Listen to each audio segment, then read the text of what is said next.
अग्निशमन अधिकारी रूपचंद पंडित ने बताया, हमें यहां आग लगने की सूचना प्राप्त हुई थी। 4 फायर स्टेशनों की गाड़ियां मौके पर काम कर रही हैं। आग काबू में है, कोई जानहानि नहीं हुई है। सर, प्रोग्रेसिव पार्क टिगरिया बादशाह में है ना, यहाँ पर आग लगने की सूचना मिली थी। हम लोग ठीक है 4 फायर स्टेशन की गाड़ियों यहाँ पे काम कर रही है और कम से कम 15-20 टैंकर अभी तक लग चुके होंगे। नगर निगम के 15-20 टैंकर लगातार ही काम कर रहे हैं, वो है ना। आग कंट्रोल में है। अभी ये जो शेड गिर जाता है उसको हटाने का काम चल रहा है और कहीं कहीं थोड़ा बहुत धुआं है, उसको बुझाने का काम चल रहा है। ये 2 कंपनी बता रहे हैं। एक पूनम इंडस्ट्रीज करके था, उसका कुछ प्रिंटिंग वगैरह का था, कुछ प्रिंटिंग वगैरह करते हैं। एक स्याही का था, केमिकल का काम था, एक का इंक फैक्ट्री थी जी।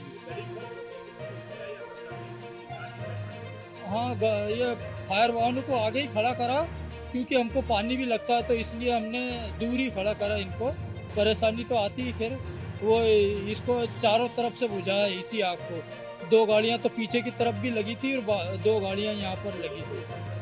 हाँ, बिल्डिंग के ऊपर चढ़ के भी बुझाया। कांग्रेस नेता गुलाम अहमद मीर ने दिवंगत राष्ट्रपति प्रणब मुखर्जी के बेटे अभिजीत मुखर्जी के पार्टी में शामिल होने पर कहा, पिछले 1 साल से वो नेतृत्व और प्रदेश पीसीसी के संपर्क में थे। आज ये तय हो गया है कि अभिजीत मुखर्जी फिर से कांग्रेस में शामिल होंगे। ये तो वैसे भी कांग्रेस के पिलर्स रहे हैं और किन्हीं कारणों की वजह से बीच में अगर पार्टी से दूसरी साइड चले गए तो ये पिछले 1 साल से लगातार लीडरशिप के टच में थे और स्टेट पीसीसी के टच में थे। कई बार उन्होंने कहा कि मैं वापस अपनी कांग्रेस में आना चाहता हूँ और कांग्रेस के ही प्लेटफार्म से अपनी जनता की आवाज़ और वेस्ट बंगाल की आवाज़ बनना चाहता हूँ। तो इसलिए बीच में कुछ लोकसभा चुनाव आए, फिर दूसरी जगहों पर विधानसभाओं के चुनाव आए, तो ऐसा मौका नहीं हो पाया। तो जो आज तय हुआ है कि अभिजीत जी वापस कांग्रेस ज्वाइन करेंगे और वेस्ट बंगाल के लोगों की आवाज़ बनकर आगे काम करेंगे। केंद्रीय मंत्री रामदास अठावले ने कांग्रेस सांसद प्रियंका गांधी वाड्रा के बयान पर कहा, निर्मला सीतारमण ने देश के सामने सच्चाई को रखा है।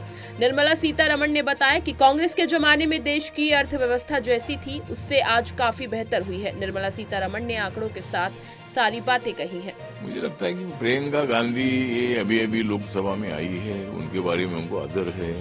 वो मतलब गांधी फैमिली की वो मतलब बड़ी नेता है, लेकिन मुझे लगता है कि जिस तरह जो रियलिटी है वो रियलिटी निर्मला सीतारमण जी ने पूरे देश के सामने रखी है।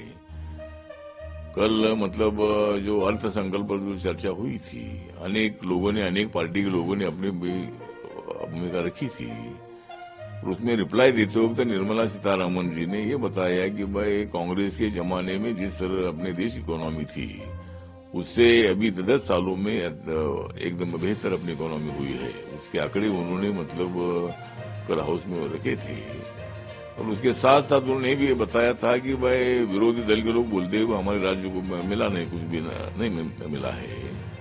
जहां कांग्रेस की सरकारें है, जहां अपोजिशन की सरकारें हैं, वहां कोई मदद नहीं की जाती है।